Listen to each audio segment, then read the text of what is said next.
Hello everybody, and if you're watching this, you have come to my first video. Woo! So yeah, I'm pretty excited. This is my very first time making a video, so this whole process of recording and editing, all pretty new to me. And for my first video, I decided to do a tutorial. How to start your own park in RollerCoaster Tycoon. So I'm a Twitch streamer, shameless plug, follow me on Twitch, and I regularly stream this game every week. And within my community, I have several people who witness me play this game, and they've seen me play this game very often. And they say that they want to try this game for themselves, but several people think it looks a bit complicated because there's a lot of things that you need to know in order to go ahead and get started within the park. And I kind of agree with that a little bit. Honestly, this video is for them. And with that, let's get started with the tutorial. So right now, we're going to start a new game, and we're going to go to Forest Frontiers, which is pretty infamous for being the quintessential tutorial level. Now, for our purposes, I'm going to hit the pause button on the very top of the menu. From this point forward, I'm going to call Park Scenarios because that's actually the proper term for the game. So you might hear the word scenarios quite often. It just refers to the different parks. Alright, so the very first thing we have is the objective window. And on the top, it gives a brief description of the park. And on the bottom is the objective itself. On the bottom, it says our objective is to have at least 250 guests in your park at the end of October year 1 with the park rating of at least 600.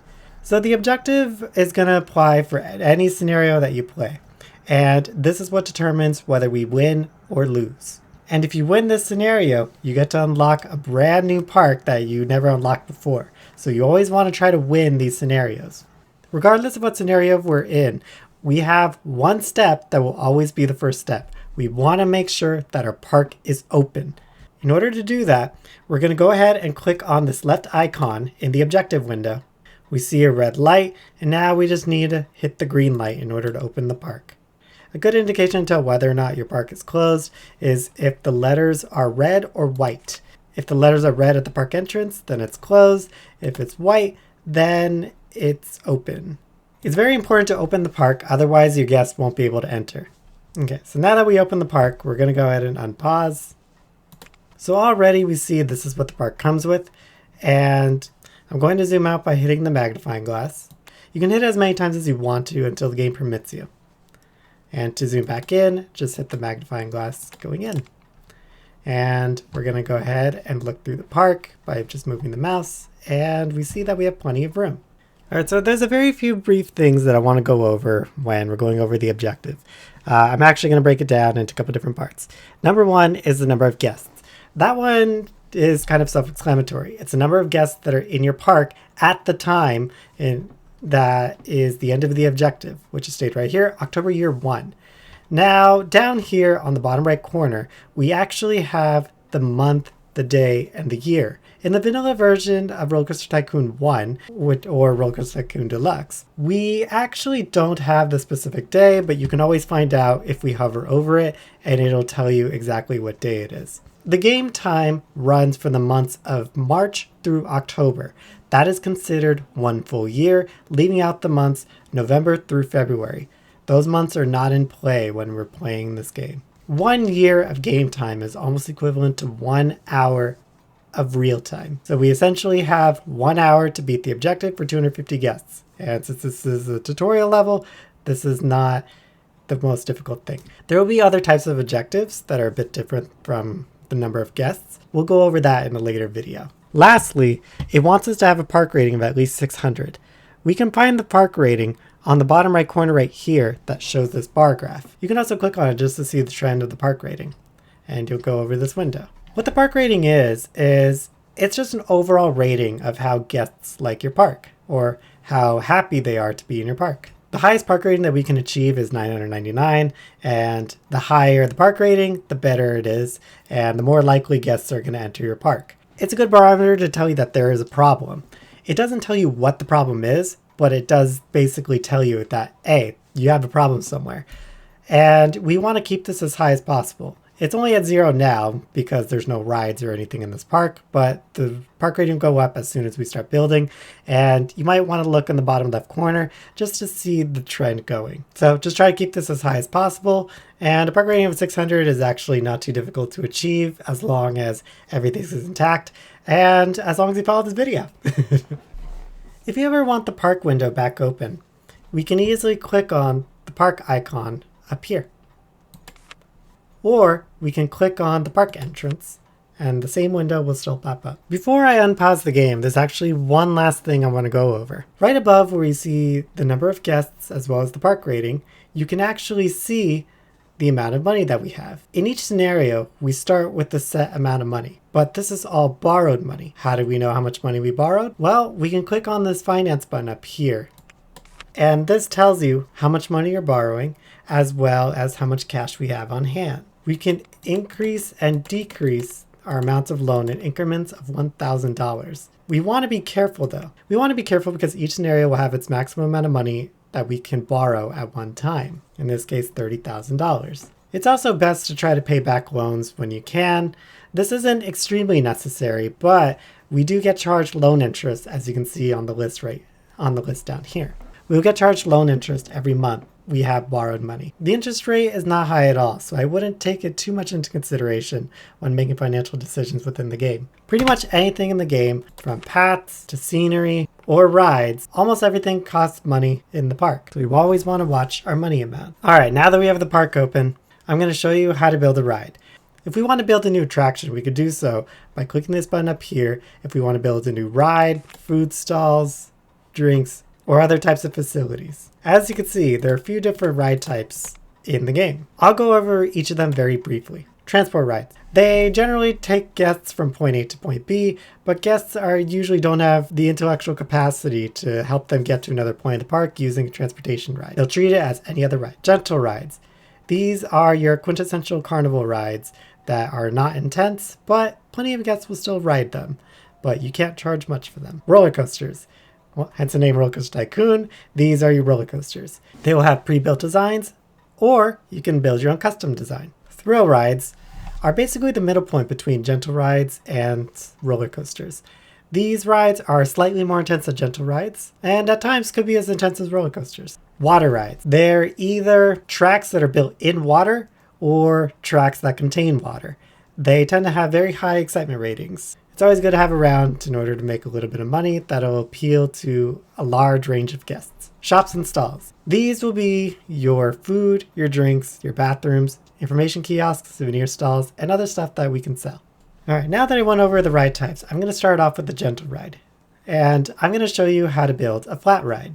Flat rides are just rides that just contain one building or one vehicle and don't require any tracks. So these rides are very simple to build. We're going to start off with the iconic merry-go-round. To choose what ride you want to build, go ahead and click on it. Once you select the ride, we have a new construction window here on the left, as well as the ride itself. And now we get to choose where we want to build this ride. As you can see, we have room pretty much almost anywhere. We can build the ride almost anywhere as long as nothing is in the way of it. Now for trees, in this version of the game, trees will automatically be removed if you click over it. But if you're playing in the vanilla version of RollerCoaster Tycoon 1 or RollerCoaster Tycoon Deluxe, this is not automatic and you will need to right click the tree in order to remove it. And you can see it costs $15. So we're going to go ahead and you can see the cost says $460. If the cost pops up, then that means we can place the ride. Everything's A-okay. So we're going to go ahead and place the ride by clicking. You can see the ride construction window changed a little bit where it says entrance and exit. You can see that entrance was clicked, but I actually did not click that. The game automatically does it for you. So we can build the entrance along any part that allows us. For flat rides, they're usually all the way around, but not always. So we're going to build the entrance right here, a little bit away from the path, and I'm going to build the exit closer to the path. And now we have a ride window once we've finish placing both the entrance and the exit. I'm going to build one more ride to demonstrate something in the construction window. I'm going to be building a haunted house. All right, you can see the same thing as here where we have a construction window and we have the haunted house itself. But there's something I want to show you. This arrow right here rotates the ride. So if we click it, we rotate it 90 degrees. And if we click it enough times, you can see the little opening in the front. That's where the guests will go in. You were able to do the same thing with the merry-go-round, but the rotating had no effects. Another way you can rotate is if you press the Z button. So I'm going to go ahead and place the haunted house here. I'm going to build the entrance here and the exit over here. For the time being, I'm going to leave both ride windows open. Right now, the rides are closed. You can see it through the sign as well as the red light in the ride windows. Before we go any further into the game, there's actually something that I want to present, and it's about making money. I'm going to be showing 3 different models that you can use in order to make money in your scenario. To show this, I'm going to be opening both the park window and the ride window. We close the ride window, but if we want to open a specific ride window, we can just go back and click on the ride, and we can get the ride window back. On both the park window and the ride window, I'm going to be clicking on the same icon. I'm going to be clicking on the coin with the green ticket that says admission. To reiterate, there's 3 different models that we can use. The first model that we can use is pay per ride. This means that the admission to enter the park is absolutely free for the guests, but they pay for each ride. To show this, I'm also going to open up the haunted house ride window. And if we see the price, you can see that the price also costs $1, while the admission price for the park is entirely free. Pay per ride is the fastest way that you can earn money in your park. With this, you're going to need an idea of how to gauge your prices, of how much we can charge for each ride. Going back to the different ride types, the easiest rule of thumb is roller coasters will make the most and gentle rides will make the least. The easiest rule of thumb to follow, the more intense the ride, the more expensive it will be for guests. Now, how do we know how expensive it will be? Well, if we click on the ride and we click on this stopwatch icon, you can see the intensity rating is only at 1.5 and the excitement rating is at 3.41. All of these stats determine the price. The higher the stats, the more expensive we'll be able to charge for the ride. The second model that we can use is pay to enter. This means we'd be charging an admission price to enter the park, but every single ride is free. This is another model that we can use. For this model, it's not the fastest way to make money, but it does tend to keep guests in the park a bit longer since rides will be free and they'll have a lot more money, unless you charge an extremely high admission price. The last model is hybrid, which is a mixture of both pay to enter and pay per ride, where we give a pretty mid-level admission price, but we also charge low prices for rides as well. Hybrid can be the best of both worlds at certain times, but it is the hardest to maintain because over time, guests are going to complain how much it costs to ride certain rides if you already have an admission price. If you have an admission price, the guests are going to expect very low prices for rides. So you want to be careful of hybrid.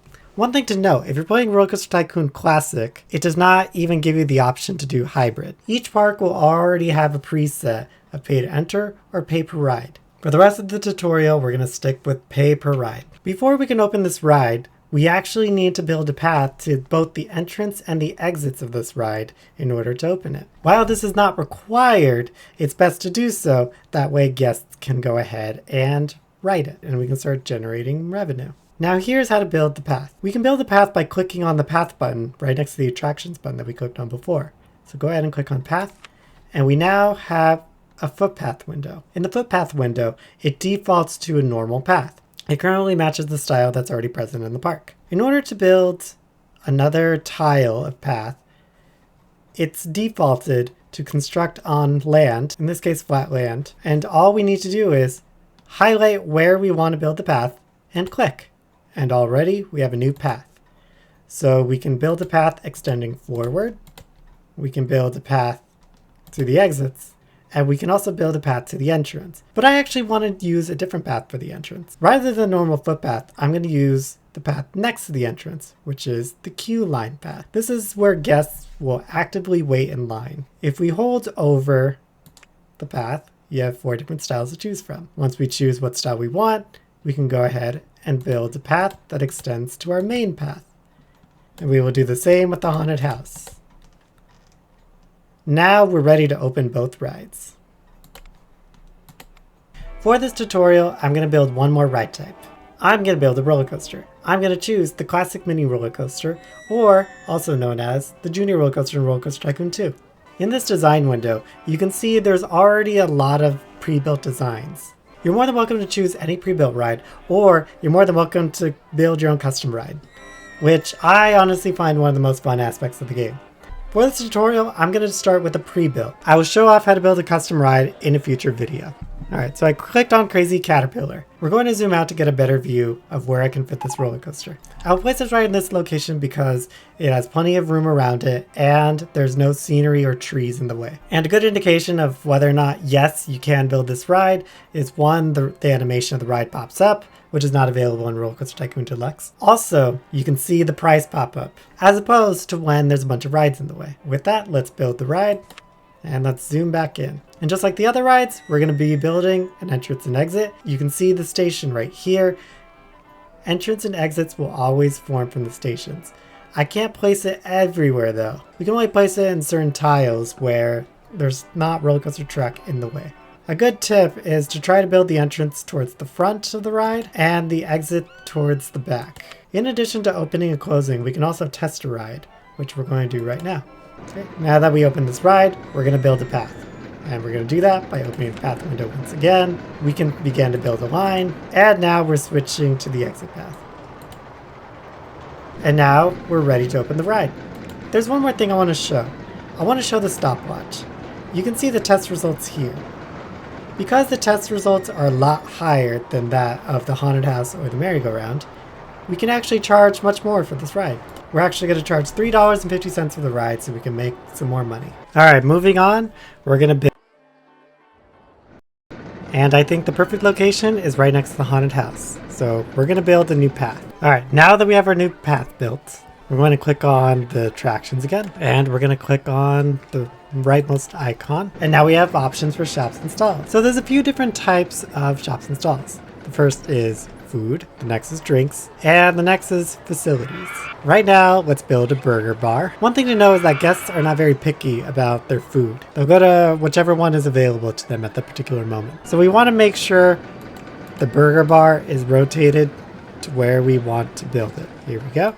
And the only thing we need to do with the shops and stalls, we always want to build it attached to the path. Otherwise, the guests won't be able to get to it. The only thing that we need to do in order to open the burger bar is to make sure to go to the price and make sure this is the price that we want. $1.50 is generally the default, and usually the default is pretty satisfactory for the guests. Sometimes you could charge a bit more for each of the stalls. One thing I personally like to do, I always like to check this box that says same price throughout the park. That way, if we build another burger bar in the park, we won't need to do this again, and we only need to set the price. Now we're ready to hit the green light and open, and we've successfully built a burger bar. Next, we're going to be making fruity ices. It'll be the same process. Let's rotate, build, price, check, and I will set this to $1 and open. Let's build drinks.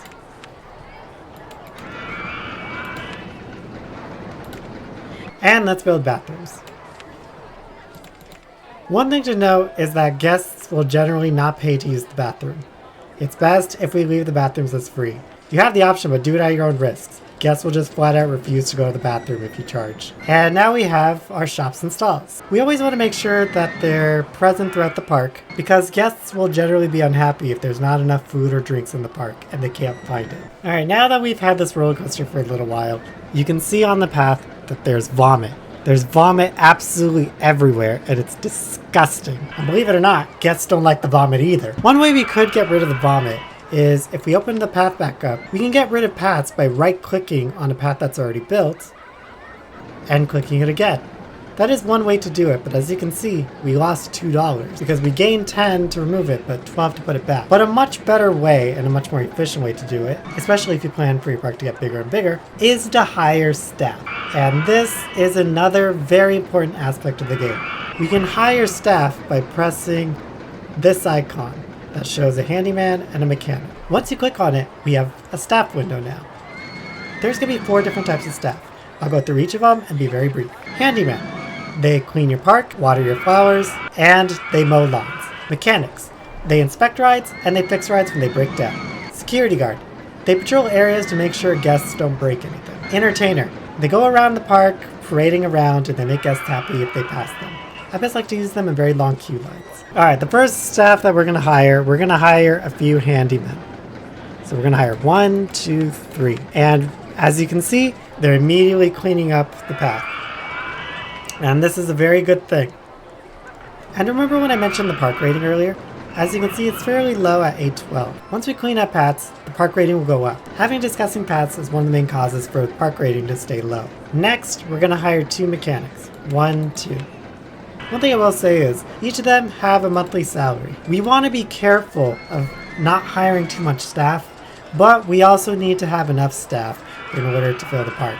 Personally, I always like to hire more handymen than mechanics. So now we have 4 handymen, 3 mechanics. There's one last thing I want to note about handymen though. In the individual handyman window, you will see this hand. After you click the icon, it shows the list of tasks. One thing you always want to keep unchecked is mow grass. Mowing grass is by far the most useless task that the handyman can do. To show this, I'm making handyman 5 mow the grass. This is what he'll spend the majority of his time doing, instead of cleaning the paths. Mowing the grass does not help the park rating and does not benefit your park in any way. It just makes you have these nice lines. So again, always make sure that mow grass is unchecked. By default, it's unchecked in various modes of RollerCoaster Tycoon. One of the exceptions is RollerCoaster Tycoon Deluxe, where you have to make sure for every single handyman that you have to uncheck mow grass. This is totally at your discretion. You don't need to follow my directions, but it's just a very strong recommendation. Lastly, I want to show what the entertainer can do. I'm going to hire one, and the entertainer just makes surrounding guests very happy. Now they do cost a bit of money, but generally, if there's a really long queue line, I always like to make them stay in line. There's one more thing I want to add about staff, is that you can make them patrol general areas. The way to do this is make sure that your staff window is open, and you're going to click on these footprints. Once you have the footprints, you have a new window, and you can set the patrol area by clicking. Once you click, this is the area that the staff will stay within. So I have highlighted these 4 quadrants, and now Handyman 1 is only going to stay within this area. It's always nice to patrol your staff, especially handymen. That way, your park can be clean. It's also helpful if you patrol them near a nauseating ride, like the Crazy Caterpillar here. And now Handyman 2 will stay here. Now there's no labor laws in RollerCoaster Tycoon, so you don't need to worry about their feelings. Alright, so you can see the staff is cleaning up, and they'll keep the park clean. There's another thing to note. If you have enough food and drinks, guests will carry trash. As you can see right here, this guest is drinking from a can. In order to prevent the guests from littering, one good way to do it is to put in benches and trash cans. And this is how you do it. Hit the scenery button that's next to the path.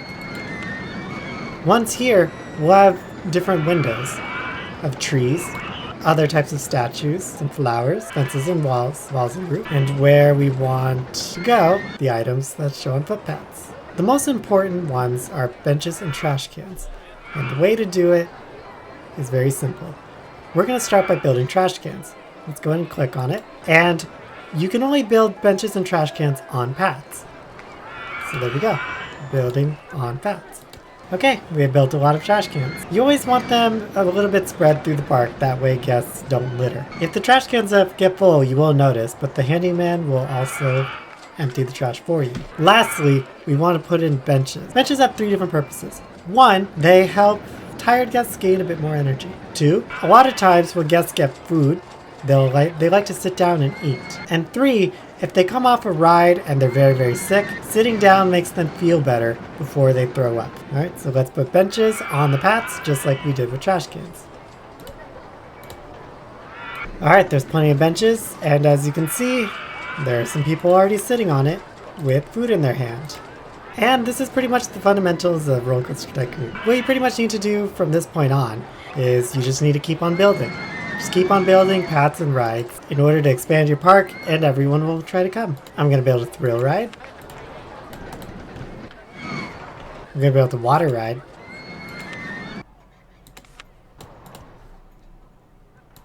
And I'm going to build one more pre-built roller coaster. Alright, as you can see, I didn't have enough money for it. It cost $13,000. Well, I can get something a little bit cheaper, but I only have $2,000 anyways. So let's borrow some more money. Again, you could do this by either hitting the finance window, or you can just click on the money amount.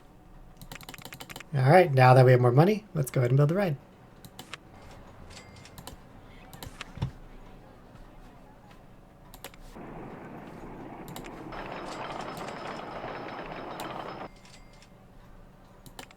Yeah, the important thing is just keep building.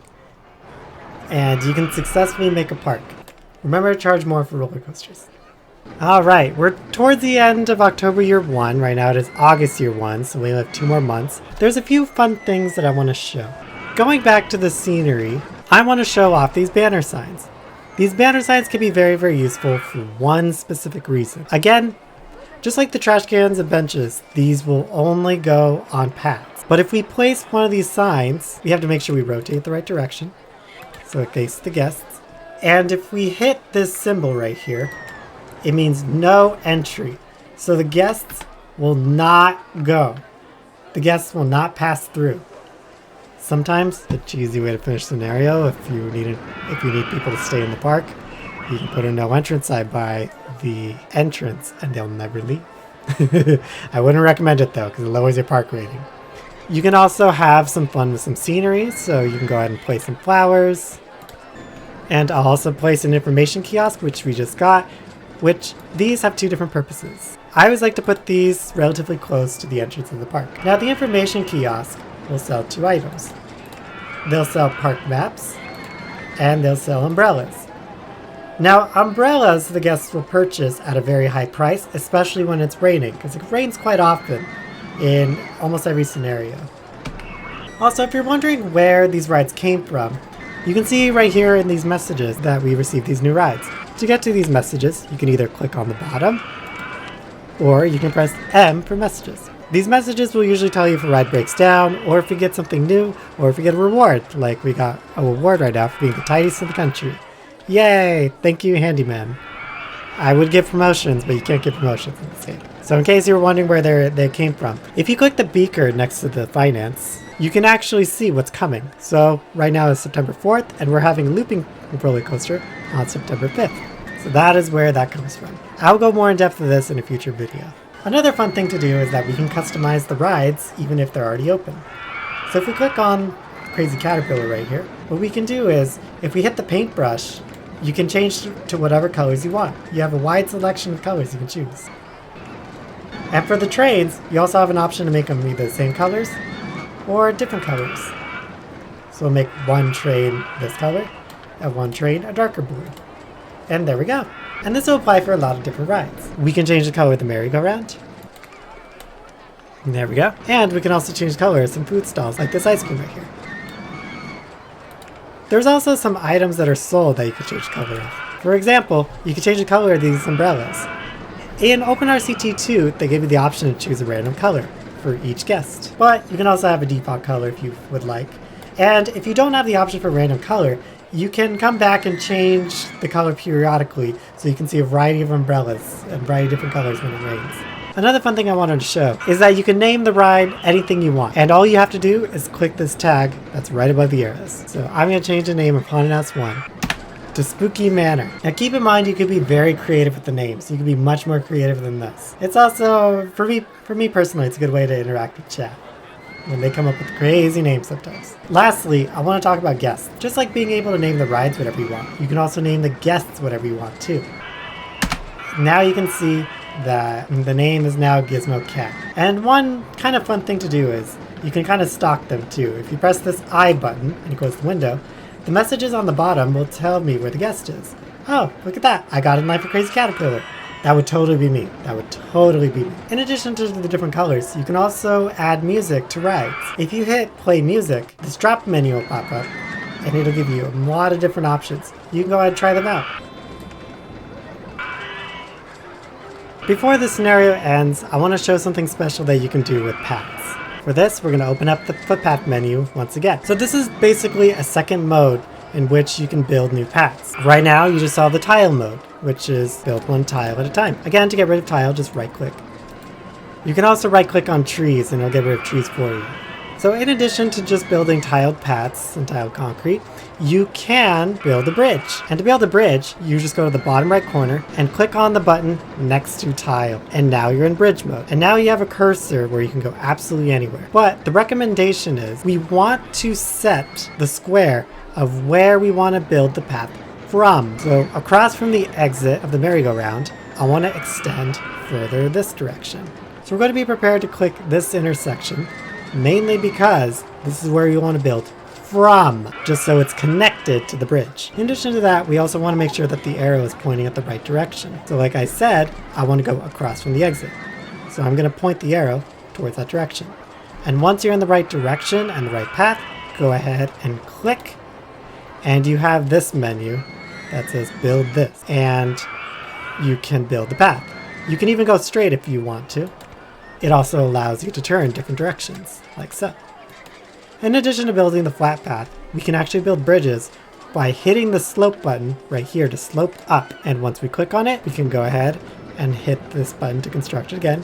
Click, click, click. Oh, and let's say I built too much. Well, I can hit this red icon right here and you retract. And if I just want to go straight again and flat again, let's go ahead and go straight.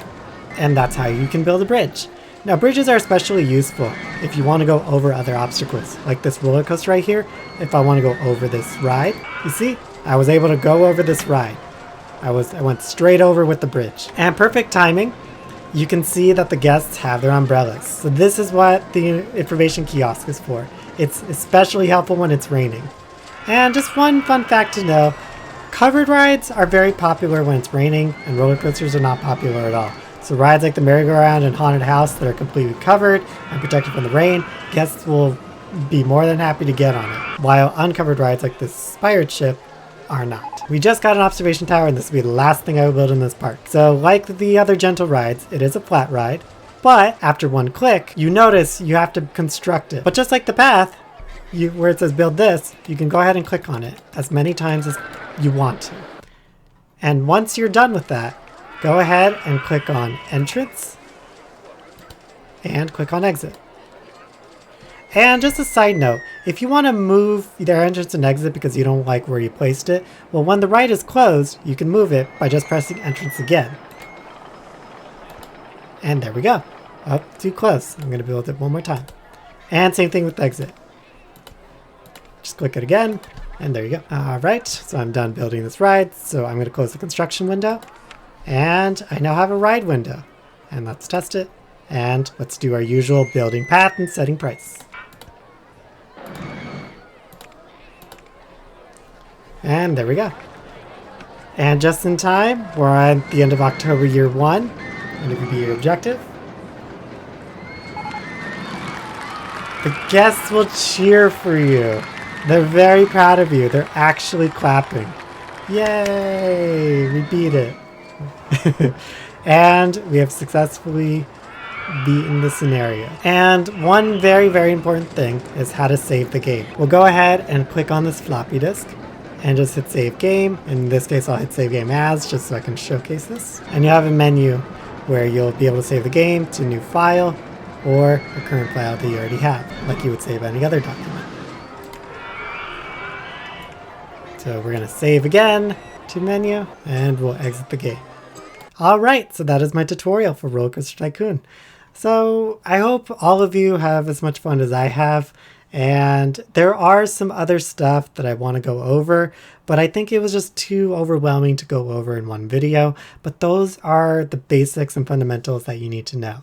Basically, the objective, the rides, the stalls, and the staff. Those are the fundamental things that you need to know and that you need to know a lot about in order to successfully beat any sort of scenario. And this is something that can get you started, and definitely apply your knowledge to any sort of scenario that you're facing. So I hope you guys enjoyed my tutorial. There will be a part 2 to this. There's going to be some more complex stuff just to preview. How to landscape, there's research, there's marketing. There's just a few things that I haven't gone over in this tutorial that are going to be pretty helpful going forward. Not to mention that I also haven't gone over custom rides yet. So I will go over that in a future video. I think it would have just been too lengthy to show. But yeah, I hope you guys really enjoyed the video. And I will see you guys for the next one. And just be sure to hit that subscribe button. And if you can, also follow me on Twitch, just so you can watch me play on Sundays. Well, Pacific Standard Time on Sundays. Well, that's pretty much it. And I will see you guys later. Bye.